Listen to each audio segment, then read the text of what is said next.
Today in Black History, February 18.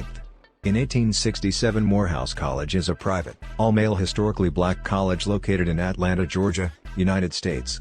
It was founded in February 1867, in Augusta, Georgia, by William Jefferson White, an ordained Baptist minister and former slave.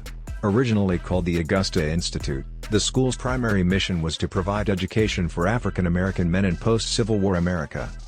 In 1879, the school was moved to Atlanta and renamed the Atlanta Baptist Seminary.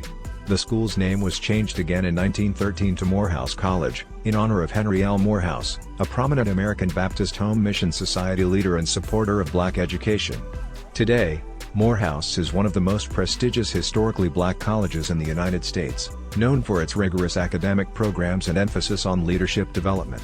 It has produced many notable alumni, including Martin Luther King Jr., Spike Lee, and Samuel L. Jackson. In 1970, the Chicago 7 was acquitted.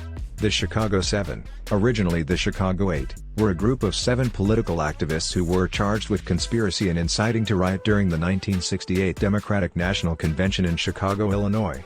The 8 originally included Bobby Seale, the co-founder of the Black Panther Party, but he was eventually separated from the trial and tried separately. The 7 defendants were Abbie Hoffman, Jerry Rubin, Tom Hayden, Rennie Davis, David Dellinger, John Frowens, and Lee Weiner.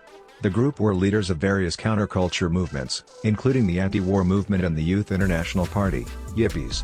They were accused of crossing state lines to incite a riot during the Democratic National Convention, and their trial became a major symbol of the anti-war and countercultural movements of the late 1960s.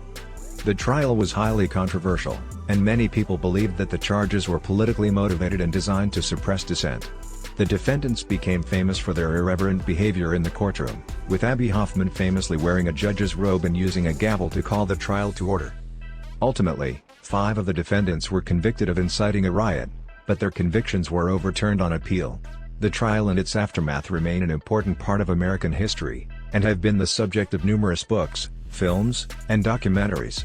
Scripture for today: 1 Peter 2:16, 17. Please share, like, and subscribe. Thank you, Brother Oran Z.